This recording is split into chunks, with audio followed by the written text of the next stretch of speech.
Hello, so today we're going to have a look at solving equations using function machines.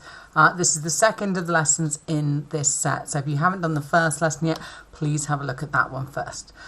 So our objectives this time then are to extend our understanding of using function machines to solve one-step and two-step equations, and to move on to solve three-step equations as well. So, just to check then, prior knowledge you need before you're able to continue with this lesson.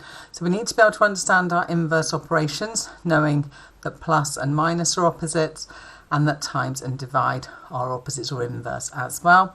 We need to be able to follow BIDMAS, so understanding the order of brackets, indices, division, multiplication, addition and subtraction.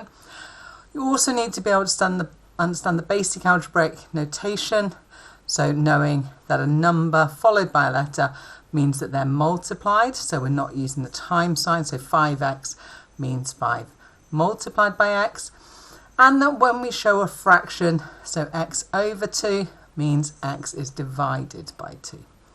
It would also be helpful to understand the rules of addition, subtraction, multiplication and division with negative numbers. So there are some examples there of how they're used with negative numbers. So if any of those things are unfamiliar to you at the moment, I would suggest that you stop this video and have a look at another one that will help you with those topics. Okay, so for those of us ready to carry on. So we're going to look today then at, again, using our function machines, but this time with equations where there are divisions involved. So the first one, we've got x divided by 5 equals 4. So we're going to draw a function machine in the same way as before, starting with our input of x. Now the first thing that's happened to x this time is it's been divided by 5 and our output is 4. So using our inverse operations and going in reverse, we start with the 4. The inverse of divide by 5 is multiply by 5, and 4 times 5 is 20, so x equals 20. Again, it's always a good idea to check your answer, so if we substitute the 20 in for the value of x, we get 20 divided by 5 equals 4, which is true, so our answer is correct. Our second example on the right hand side then, you'll notice that as well as a divided by 4, we've then got plus 23 equals 26. So again, we'll start with our input, this time the letter A. The first thing that's happened to it is it's been divided by 4, and then we've added 23, and the output is 26. So let's reverse that one. So 26 minus 23, then multiplied by 4. So 26 minus 23 is 3. 3 times 4 is 12, so A equals 12. Again, let's check our answer.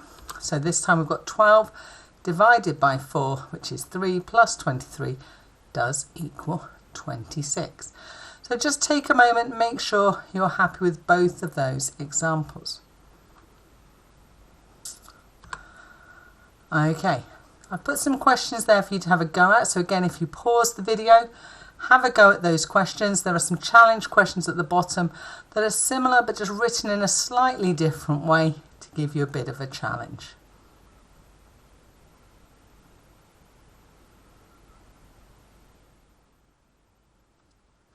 Okay, so let's have a look at the solutions for those. So please check your answers, make sure you're happy with all of those before you move on.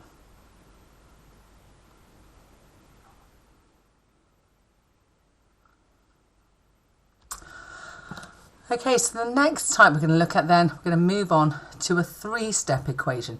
So you'll notice this one's a little bit different. So this time we've got 3x plus 3, and all of that's been divided by 6 to give us an answer of 4. We're going to start in the same way. We're going to start with our input, which is our letter x. Now we can see the first thing that's happened to x is that it's multiplied by 3. So that's the thing that is nearest to it. So if we look up here, 3x are the closest together. We've then gone on to add 3 and then divided the whole thing by 6, giving us an output of 4. So let's reverse that process. So starting with 4, the inverse of divide by 6 is times by 6. Then instead of add 3, we're going to subtract 3. And instead of multiplying by 3, we divide by 3. So let's work that through then. 4 times 6 is 24. 24 take away 3 is 21. And 21 divided by 3 is 7. So x should equal 7. Again, let's just substitute that 7 back in and check what we get. So 3 times 7 plus 3. Remember, we're following BIDMAS, so multiplication first. So 3 times 7 is 21, plus 3 is 24, and we divide that by 6, and we do get 4. So again, just pause for a moment, take a look through, and make sure you're happy with the example.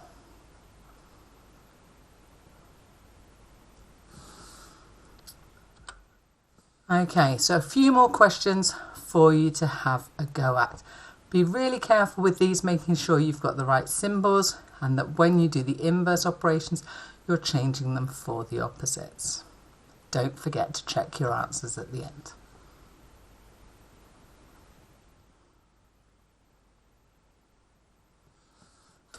Okay, so let's have a look at the solutions for those then. So again, check through your answers, make sure you're happy before you move on.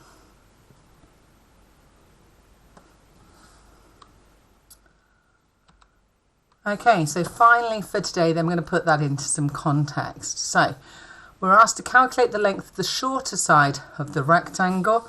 So that's this side here, and the measurements are given in centimetres. So again, please pause the video, have a go, see if you can work that through.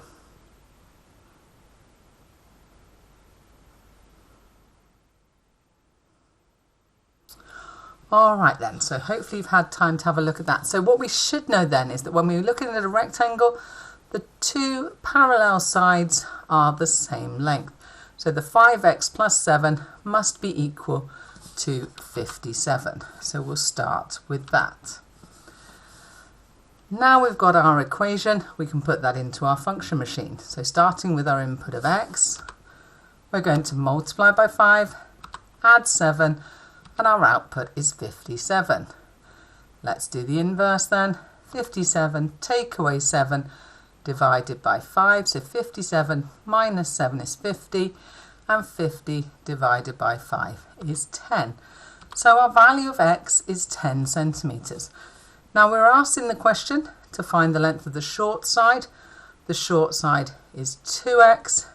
So to find the shorter side, we need 2 times 10, which is 20 centimetres.